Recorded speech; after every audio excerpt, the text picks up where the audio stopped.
There's no way to avoid not having your culture viewed or studied or borrowed or people wanting to take part in the culture that you create. Like if it's culture that is affirming and welcoming and healing, why wouldn't you want people to take part in your culture?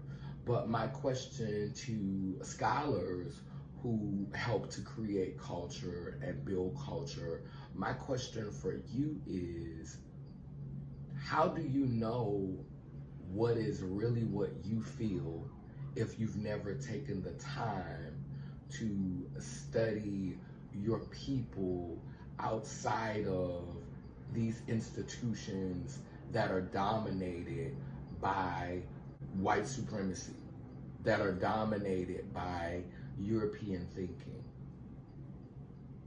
How do you know what's really you? How do you know if you're channeling what needs to be channeled to help to free and liberate the people who are struggling the most in this reality?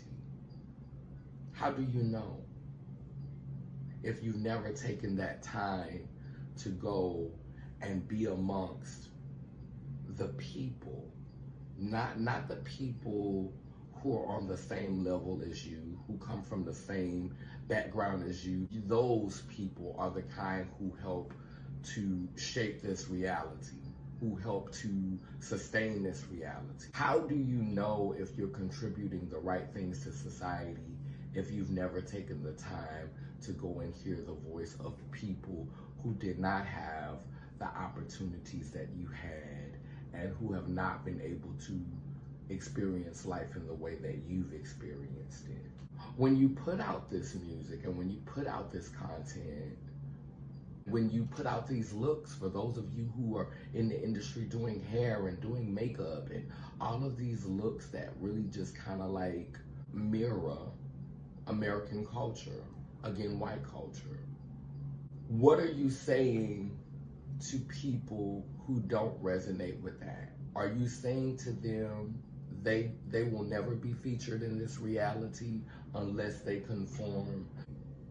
I want to say 2002 or 2001, a girl who was a fellow Gemini came down from Atlanta. All of the girls in New Orleans, we were pretty much, black girls in particular, we were running around with just hormone titties. Yeah, we wore the wigs and stuff, but for the most part, we were natural. We didn't feel like we needed to make a whole bunch of changes to our bodies. And I think that was just kind of like that indigenous side of us, that two-spirit side of us that was kind of like shining through. But this girl named Diamond, we called her Diamond, she came down, she was with Toya. We saw their bodies and we saw how men were responding to their bodies. Gay men celebrating them, giving them life. Heterosexual men, you know, cis men, whatever you want to call it, giving them life. We all wanted that experience, so we all started getting punked. Fast forward, I end up in Atlanta after Katrina.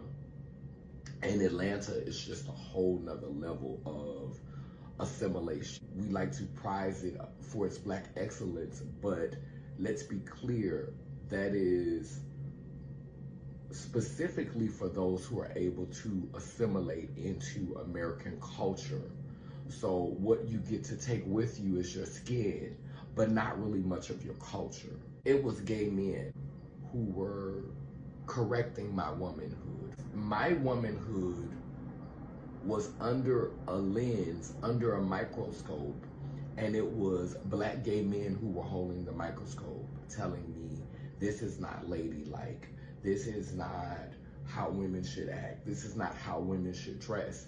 And this holds true in Louisiana. Black gay men will only align themselves with certain types of trans women. And many times it is the trans women who get tens from walking balls, who win crowns in pageants.